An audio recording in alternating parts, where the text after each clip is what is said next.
कि घरे घरे जाके तू भोगवाला गइलू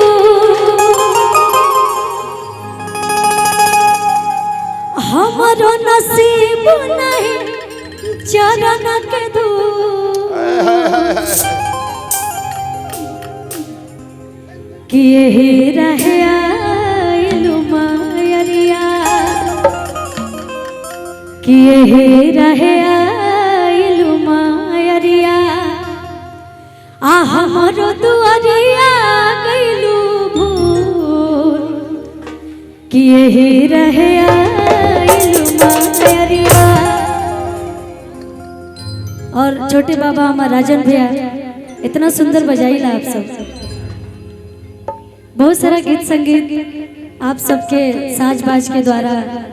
लोग पसंद कैले बाटे और वो गीत भी हम सुनाई। गोपालगंज में एगो गीत गैले राजन भैया, याद बानू? हाँ भाई याद है। अजीत भैया के साथे बड़ी सुंदर बजैले रहे।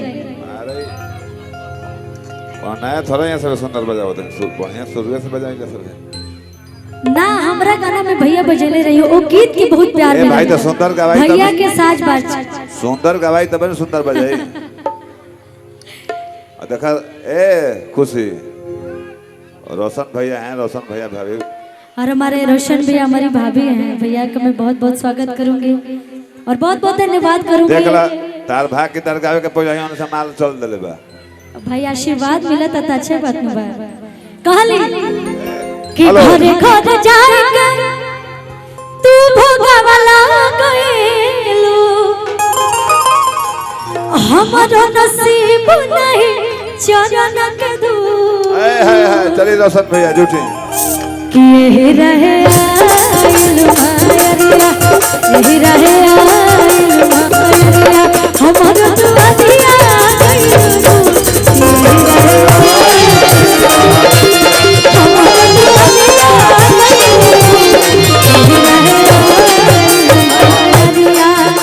कि घरे घरे जाके तू भोगवाला गइलू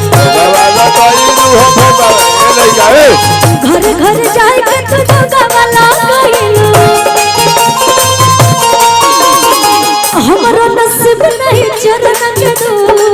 हमरो नसीब नहीं चरण के दूर कि यही रहे आइलू मायरिया यही रहे आइलू मायरिया हमरो दुआरिया गइलू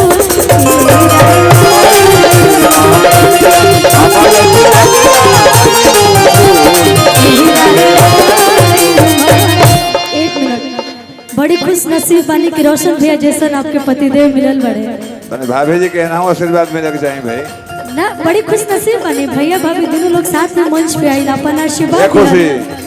जो ना रूम में बैठा रहो भाभी के रूम रहे ऊपर बड़ी सुंदर रूम रहे। अब भौजाई लोग के रूम इतना गौर से हम का देखें कि यही रहे आइलू मायरिया यही रहे आइलू मायरिया हमरो दुआरिया गइलू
मास्टर साहब हमारे बड़का भैया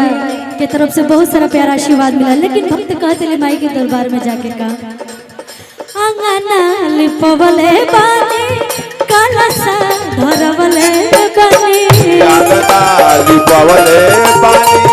कलसा धरवले बानी अंगना लिपवले बानी कलसा धरवले बानी अंगना लिपवले बानी कलसा धरवले बानी अरे गलती का कैलू हे खुशी से खिसी हाय कि गलती का कैलू खुशी से खिसी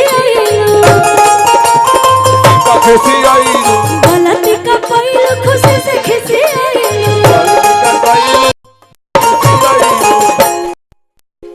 छोटे बाबा के भगत ना कैलू कुबू जय हो